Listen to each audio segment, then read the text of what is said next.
मैं आर्यल मौर्य कक्षा 8 हिंदी विषय में आप सभी का स्वागत है।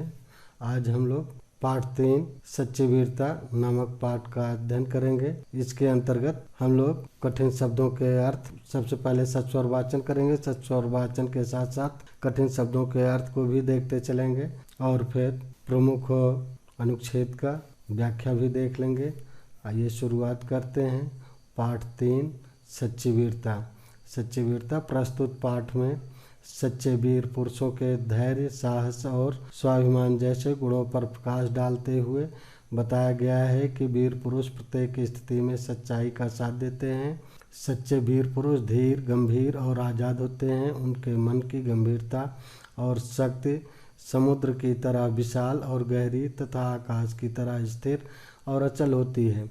परंतु जब ये शेर गरजते हैं तब सदियों तक उनकी दहाड़ सुनाई देती रहती है और अन्य सब आवाज़ें बंद हो जाती हैं। एक बार एक बागी गुलाम का तात्पर्य दास से होता है और एक बादशाह के बीच बातचीत हुई। यह गुलाम कैदी दिल से आज़ाद था। बादशाह ने कहा, मैं तुमको अभी जान से मार डालूंगा, तुम क्या कर सकते हो? गुलाम बोला, हाँ, मैं फांसी पर तो चढ़ जाऊंगा, पर तुम्हारा तिरस्कार तब भी कर सकता हूँ। इस पर इस गुलाम ने दुनिया के बादशाहों के बल की हद दिखला दी। बस इतने ही जोर और इतनी ही सेखी पर ये झूठे राजा मारपीट कर लोगों को डराते हैं। चूँकि लोग शरीर को अपने जीवन का केंद्र समझते हैं, इसलिए जहाँ किसी ने इनके शरीर पर जरा जोर से हाथ लगाया, वहीं ये मारे डर के अधमरे हो जाते हैं। केवल शरीर रक्षा के निमित्त ये लोग इन राजाओं की ऊपरी मन से पूजा करते हैं। सच्चे वीर अपने प्रेम के जोर से लोगों के दिलों को सदा के लिए बांध देते हैं। फौज तो बंदूक आदि के बिना ही वह बात शहंशाह होते हैं। मंसूर ने अपनी मौज में आकर कहा कि मैं खुदा हूँ। दुनियावी बादशाह ने कहा, यह काफिर है। काफिर का तात्पर्य ईश्वर को न मानने वाला या सत्य को छिपाने वाला। ऊपर शब्द आया था सेखी। सेखी का तात्पर्य हेकड़ी या शांत। तिरस्कार का तात्पर्य होता है अपमान या अनादर। दुनियावी बादशाह ने कहा, यह काफिर है। मंसूर ने अपने कलाम को बंद न किया। अब यहाँ कलाम शब्द आया। कलाम का तात्पर्य समझ लें। कलाम का अर्थ होता है बाड़ी, शब्द, वार्तालाप। पत्थर मार मार कर दुनिया ने उसके शरीर की बुरी दशा की, परंतु उस मर्द ने मुंह से हर बार यही शब्द निकाला, अनल हक, अहम ब्रह्मास्मि, मैं ही ब्रह्मा हूँ। सूर का सूली पर चढ़ना उसके लिए सिर्फ खेल था। महाराजा रणजीत सिंह ने फौज से कहा, अटक के पार जाओ। अटक का तात्पर्य यहाँ सिंधु नदी से है। अटक चढ़ी हुई थी और भयंकर लहरें उठी हुई थी। जब फौज ने कुछ उत्साह प्रकट न किया तब उस वीर को जोश आया। महाराजा ने अपना घोड़ा दरिया में डाल दिया। दरिया का तात्पर्य यहाँ नदी से है। दरिया में डाल दिया। कहा जाता है कि अटक सूख गई और सब पार निकल गए। अटक का मतलब सिंधु नदी से है। अब लाखों आदमी मरने मारने को तैयार हो रहे हैं। गोलियां धुआंधार बरस रही हैं। आलपस के पहाड़ों पर फौज ने चढ़ना ज्यों ही असंभव समझा, त्यों ही वीर नेपोलियन को जोश आ गया। उसने कहा, आलपस है ही नहीं। फौज को निश्चय हो गया कि अल्पस नहीं है और सब लोग पहाड़ के पार हो गए। अब यहाँ नेपोलियन के बारे में जान लें। फ्रांस का महान योद्धा था जो कि राजा हुआ। एक भेड़ चराने वाली और सत्व गुण में डूबी हुई। अब यहाँ सत्व गुण से तात्पर्य है सत्य गुण डूबी हुई युवती कन्या। तो सत्य गुण का तात्पर्य होता है सादगी और सच्चाई से युक्त। अब इतना देखें, सत्य गुण में डूबी हुई युवती कन्या। यहाँ लेखक फ्रांस की वीरांगना जोन ऑफ आर्क का उल्लेख कर रहा है, जिसने फ्रांस पर चढ़ाई करने वाले शत्रुओं का डटकर मुकाबला किया और उन्हें परास्त भी किया, यानी हरा भी दिया। तो एक भेड़ चराने वाली सत्वगुण में डूबी हुई युवती कन्या के दिल में जोश आते ही फ्रांस एक शिकस्त से बच गया, यानी वो अपने वीरांगना यानी अपने देश को बचा लिया, फ्रांस देश को यानी परास्त होने से बचा लिया। उसने उन सभी को परास्त कर दिया। वीरता की अभिव्यक्ति कई प्रकार से होती है। अभिव्यक्ति का तात्पर्य यहाँ प्रकट करने से है, प्रकट होना या प्रकाशन होना, प्रकाशन या व्यक्त होने से है। कई बार कभी तो वीरता की अभिव्यक्ति कई प्रकार से होती है। कभी उसकी अभिव्यक्ति लड़ने मरने में, खून बहाने में, तलवार तोप के सामने जान गंवाने में होती है, तो कभी जीवन के गूढ़ तत्व और सत्य की तलाश में बुद्ध जैसे राजा विरक्त होकर वीर हो जाते हैं। वीरता एक प्रकार की अंतः प्रेरणा है।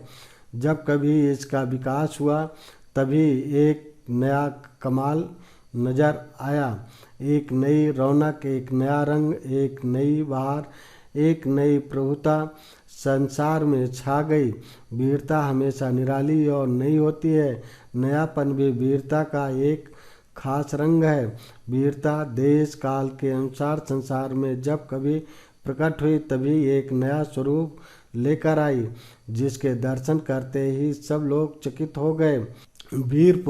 वीर पुरुष का दिल सबका दिल हो जाता है, सबका उसका मन सबका मन हो जाता है, उसके विचार सबके विचार हो जाते हैं, उसके संकल्प सबके संकल्प हो जाते हैं, उसका बल सबका बल हो जाता है, वह सबका और सब उसके हो जाते हैं। वीरों को बनाने के कारखाने कायम नहीं हो सकते। वह तो देवदार के वृक्षों की तरह जीवन के अरण्य में खुद ब खुद पैदा होते हैं। अरण्य का तात्पर्य जंगल या वन से होता है और बिना किसी के पानी दिए, बिना किसी के दूध पिलाए, बिना किसी के हाथ लगाए तैयार होते हैं और दुनिया के मैदान में अचानक ही सामने आकर वह खड़े हो जाते हैं। हर बार दिखावा और नाम के लिए छाती ठोककर आगे बढ़ना और फिर पीछे हटना पहले दर्जे की बुज़दिली है। बुज़दिली का तात्पर्य कायरता से है। वीर तो यह समझता है कि मनुष्य का जीवन जरा सी चीज़ है, वह सिर्फ एक बार के लिए काफ़ी है। बंदूक में केवल एक गोली है, उसे एक बार ही प्रयोग किया जा सकता है। हाँ, कायर पुरुष इसको बड़ा ही कीमती और कभी ना टूटने वाला हथियार समझते हैं। हर घड़ी आगे बढ़कर और यह दिखाकर कि हम बड़े हैं, वह फिर पीछे इसलिए हट जाते हैं कि उनका मनोबल जीवन किसी और अधिक बड़े काम के लिए बच जाए। गरजने वाले बादल ऐसे ही चले जाते हैं, परंतु बरसने वाले बादल जरा सी देर में मूसलाधार वर्षा कर देते हैं। वीर पुरुष का शरीर कुदरत की समस्त ताकतों का भंडार है। कुदरत का तात्पर्य प्रकृति से है। कुदरत का यह केंद्र हिल नहीं सकता। सूर्य का चक्कर हिल जाए तो हिल जाए, परंतु वीर के दिल में जो दैवीय केंद्र है वह अचल है। कुदरत की नीति चाहे विकसित होकर अपने बल को नष्ट करने की हो, मगर वीरों की नीति बल को हर तरह से इकट्ठा करने और बढ़ाने की होती है। वह वीर क्या जो टीन के बर्तन की तरह झट से गर्म और ठंडा हो जाता है। सदियों नीचे आग जलती हो तो भी शायद गर्म हो और हजारों वर्ष बर्फ उस पर जमती रहे तो भी क्या मजाल हो जो उसकी बाड़ी तक ठंडी हो। उसे खुद गर्म और सर्द होने से क्या मतलब। सत्य की सदा जीत होती है, यह भी वीरता का एक चिन्ह है।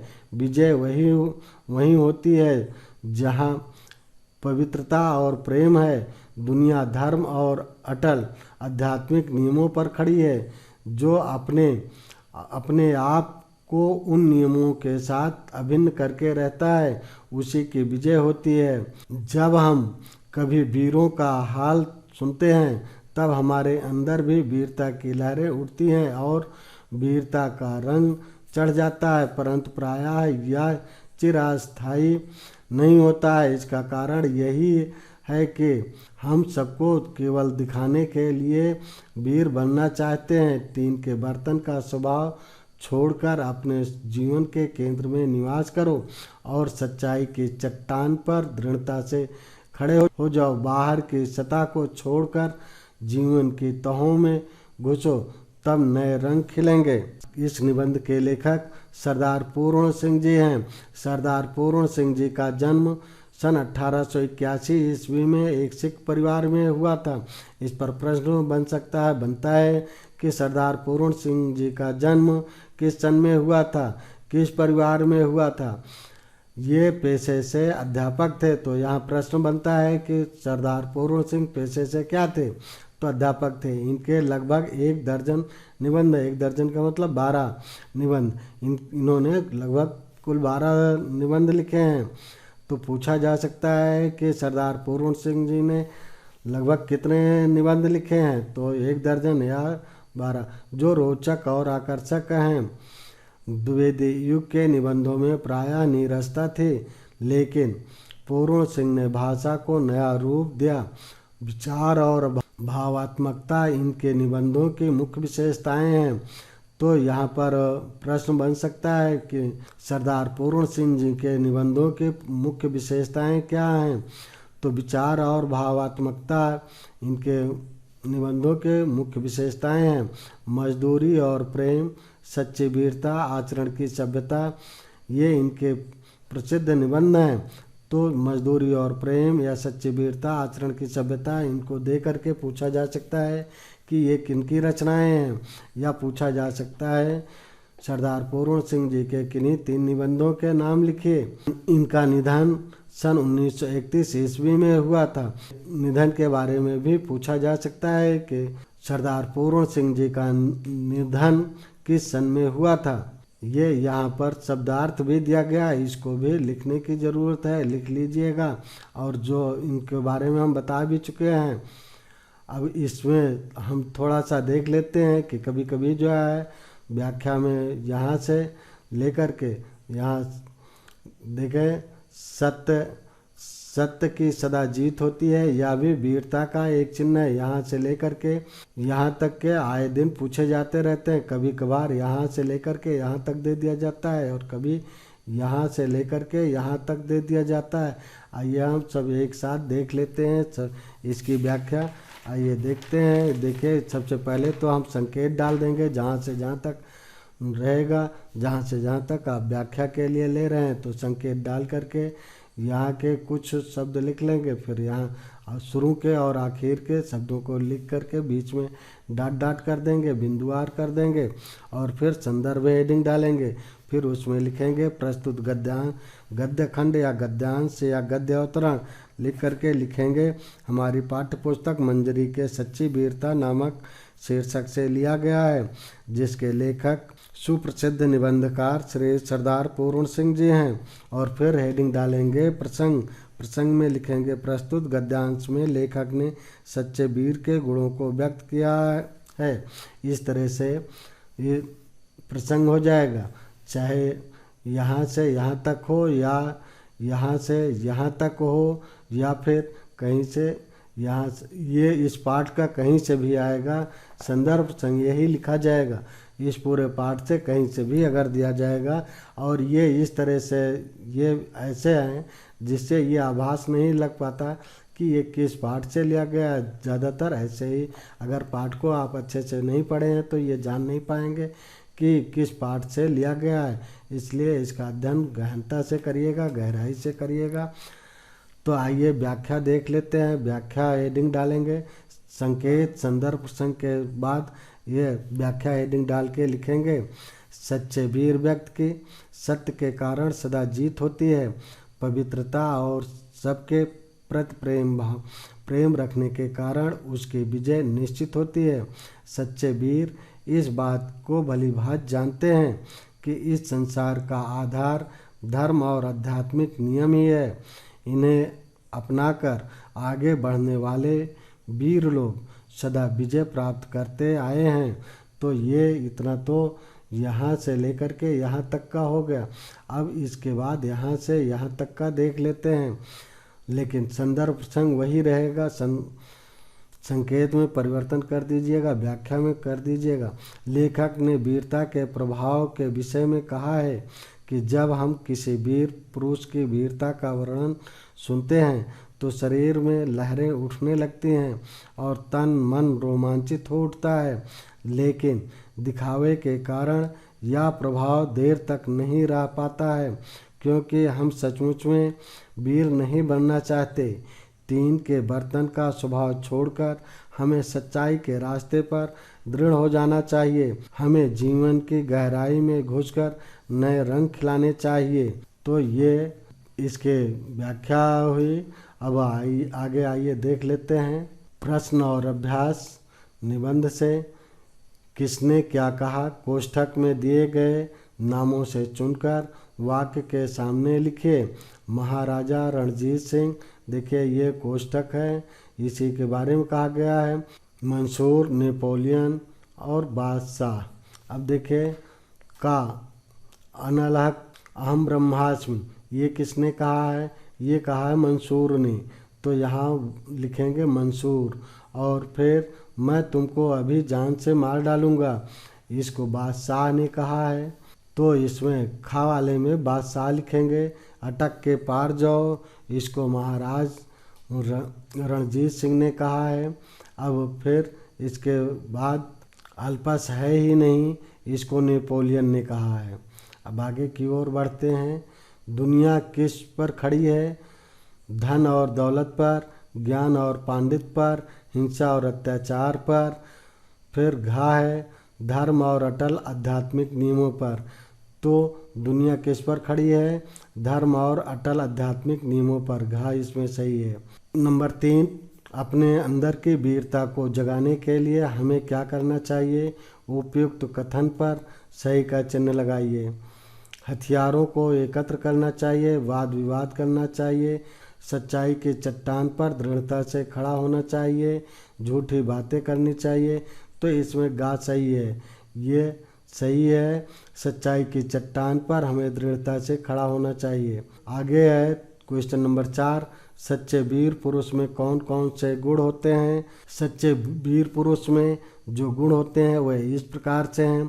सच्चे वीर पुरुष में धैर्य, गंभीरता, स्वाभिमान, साहस, सबके प्रति प्रेम भावना, उच्च मनोबल और पवित्रता होती है। ये गुण होने आवश्यक होते हैं। और फिर नंबर 5 है, बादशाह द्वारा जान से मारने की धमकी देने पर गुलाम ने क्या कहा? बादशाह द्वारा जान से मारने की धमकी देने पर गुलाम ने फांसी पर चढ़ जाने और बादशाह का तिरस्कार करने की बात कही। अगला आता है, शरीर पर जरा जोर से हाथ लगाने पर लोग मारे डर के अधमरे क्यों हो जाते हैं? तो शरीर पर जरा जोर से हाथ लगाने पर लोग डर के मारे अधमरे हो जाते हैं, क्योंकि लोग शरीर को जीवन का केंद्र समझते हैं। शरीर रक्षा के निमित्त लोग डर के मारे अधमरे हो जाते हैं। लेखक ने वीरों को देवदार के वृक्षों के समान क्यों कहा है? वीर पुरुष देवदार की तरह स्वयं पैदा होते हैं और अपने सहारे मजबूत बनकर दूसरों के काम आते हैं। अर्थात वीर पुरुष भी देवदार की तरह ही बहुत उपयोगी होते हैं। इसलिए लेखक ने वीरों को देवदार के वृक्ष के समान कहा है। विचार और कल्पना। नंबर 1, वीर पुरुष की तुलना बरसने वाले बादल से और कायर पुरुष की तुलना गरजने वाले बादल से क्यों की गई है? क्योंकि वीर पुरुष बरसने वाले बादल होते हैं जो मूसलाधार वर्षा करते हैं, अर्थात सभी का कल्याण करते हैं। और कायर पुरुष करते कुछ नहीं है, सिर्फ भाषण देते हैं, अर्थात गरजते हैं। अब अगला प्रश्न है नंबर 2, सच्चा वीर बनने के लिए आप अपने भीतर किन गुणों को विकसित करेंगे? तो सच्चा वीर बनने के लिए धैर्य, गंभीरता, स्वतंत्रता, उच्च मनोबल, पवित्रता और सबके प्रति प्रेम की भावना आदि गुणों को विकसित करेंगे। आप भी ऊंचे स्थानों पर पैदल चढ़ेंगे। आप महसूस करते होंगे कि इसमें कठिनाई का अनुभव होता है। यदि आपको किसी ऊंचे पर्वत पर चढ़ना हो तो कितनी ऊंचाई तक आप चढ़ना चाहेंगे? पर्वत को पार करने के लिए आपके पास कौन कौन से आवश्यक सामान होने चाहिए, एक सूची तैयार करिए। तो इसके लिए देखिए, पर्वतों पर चढ़ने के लिए कुछ आवश्यक वस्तुएं होते हैं, जिसके लिए पानी होना चाहिए, रस्सी होना चाहिए। इन सब चीज़ों का होना आवश्यक है। ये विचार और कल्पना के अंतर्गत हैं। इनसे वैसे प्रश्न पूछे भले ही नहीं जाते, लेकिन आना सबको चाहिए। तो इन सारी चीज़ों को ज़रूरी है। और इसमें भाई साहस भी, मन में साहस भी होना चाहिए। खाने पीने की जो आवश्यक सामग्री है, पानी इत्यादि होनी चाहिए, रस्सी भी होनी चाहिए। और कुछ करने को ये भी आपको ही करना है। किसी भी साहसपूर्ण कार्य को बहादुरी से करना वीरता कहलाती है। यदि आपके गांव या शहर में भयंकर आग लगने या बाढ़ आने से स्थिति भयावह हो जाती है, तो आप अपने साथियों के साथ लोगों को बचाने के लिए जो कुछ करना चाहेंगे उसे अपने शब्दों में लिखिए। इसको आपको अपने शब्दों में लिखना है, आपको करना है। बशर्ते ये मान के चलिए कि आप अपने मित्रों के साथ वहाँ पहुँच करके लोगों की अग्नि से रक्षा कर सकते हैं, आग पर पानी डाल सकते हैं, लोगों को और लोगों की संपत्ति को बचा सकते हैं। और माना बाढ़ आ गई है तो तैर करके अपने मित्रों के साथ तैर करके लोगों के प्राणों की रक्षा कर सकते हैं, लोगों की वस्तुओं को डूबने से बचा सकते हैं, उनको बाहर निकाल सकते हैं इत्यादि। आइए, ये तो जो बातें रही। अब हम लोग भाषा की बात करते हैं। यहाँ भी देख रहे हैं भाषा गलत ढंग से लिखा गया है।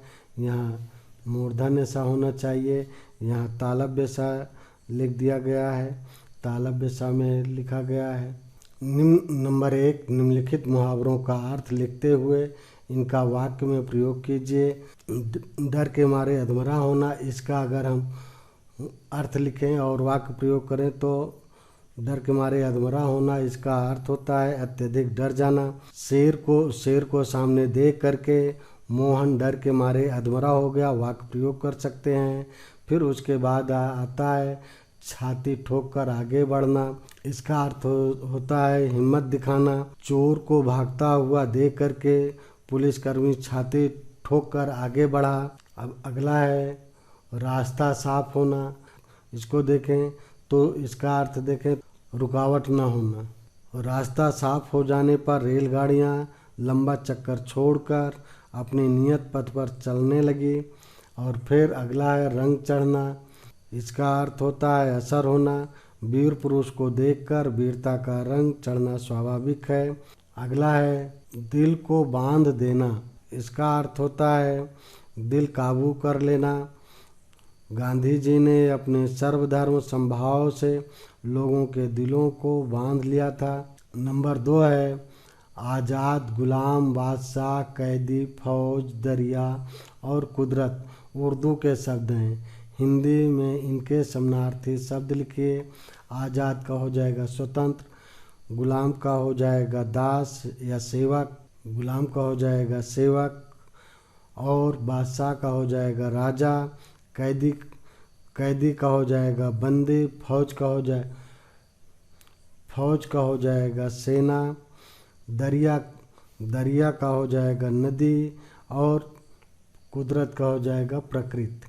अब नंबर 3 है सत्व शब्द में त्वा प्रत्यय जुड़कर सत धन त्वा। देखिए ये मिस प्रिंट हो गया है, ये यहाँ प्लस का यानी धन का चिन्ह होना चाहिए। सत धन त्वा सत्व, यहाँ देख लें 2 आधाता है बन गया है। नीचे लिखे शब्दों में त्वा जोड़कर नए शब्द बनाइए। महत, प्रभु, तत्, वीर। इसमें देखें महत्व में अगर त्वा जोड़ेंगे तो हो जाएगा महत्व। महत्व में महत्व लिखेंगे तो डबल आधाता हो जाएगा, 2 बार आधाता फिर वह हो जाएगा महत्व। और प्रभुत्व में प्रभुत्व इस प्रकार से लिखेंगे, प्रभुत्व तत्व, तत्धनत्वा तत्व, वीर धनत्वा वीरत्व, विलोम या निषेध। देखें फिर से ध्यान दें, महत धनत्वा महत्व, प्रभु धनत्वा प्रभुत्व, तत्व धनत्वा तत्व। तत्व में भी 2 बार आधाता रहेगा, वीर धनत्वा वीरत्व, विलोम। नंबर 4 देखें, विलोम या निषेध के अर्थ में कुछ शब्दों के पूर्व आ या अन जुड़ जाता है, जैसे संभव से असंभव और आवश्यक से अनावश्यक शब्द बनता है। अन का प्रयोग उस समय होता है जब शब्दों के आरंभ में कोई स्वर हो। आ अन की सहायता से नीचे लिखे शब्दों का विलोम शब्द बनाइए। उपस्थित, उपस्थित का विलोम हो जाएगा अनुपस्थित। अस्थाई का हो जाएगा अस्थाई। साधारण का हो जाएगा असाधारण। समान का हो जाएगा असमान। और उदार का हो जाएगा अनुदार। तो देखिए यहाँ अनुदार हो जाएगा, यहाँ अन लग जाएगा, यहाँ अनु लग जाएगा, अनुपस्थित हो जाएगा, वो हट जाएगा। अब देखें यहाँ पर है नंबर 5 अल्पस शब्द। अल्पस शब्द आ, धन ला, धन पा, धन सा, धन आ। देखें यहाँ हलंत लगा हुआ है, ये सब में से बना है। इसमें ला पा सा क्रम से 3 व्यंजन आए हैं, इन्हें व्यंजन गुच्छा कहा जाता है। पाठ से इस प्रकार के व्यंजन गुच्छा वाले शब्द चुनकर लिखिए। ब्रह्मास्मि, अभिव्यक्ति, आध्यात्मिक, ये सभी व्यंजन गुच्छा हैं। अब आ जाता है पढ़ने के लिए। पढ़ने के लिए है, ये सुभद्रा कुमारी चौहान के द्वारा लिखा गया गीत है, वीरों का कैसा हो बसंत, वीरों का कैसा हो बसंत, वीरों का कैसा हो बसंत, आ रही हिमाचल से पुकार है उदधि गरजता बार बार, प्राची पश्चिम भुवन व्यापार, सब पूछ रहे हैं दिग दिगंत, वीरों का कैसा हो बसंत, फूली सरसों ने दिया रंग, मधु लेकर आ पहुँचा अनंग, वधु वसुधा पुलकित अंग अंग है, वीर वेश में किंतु कंत, वीरों का कैसा हो बसंत। सुभद्रा कुमारी चौहान ये कवित्री का नाम है। तो इस वीडियो में इतना ही, अगली वीडियो में पुनः मुलाकात होगी। राधे राधे। जय हिंद, जय भारत।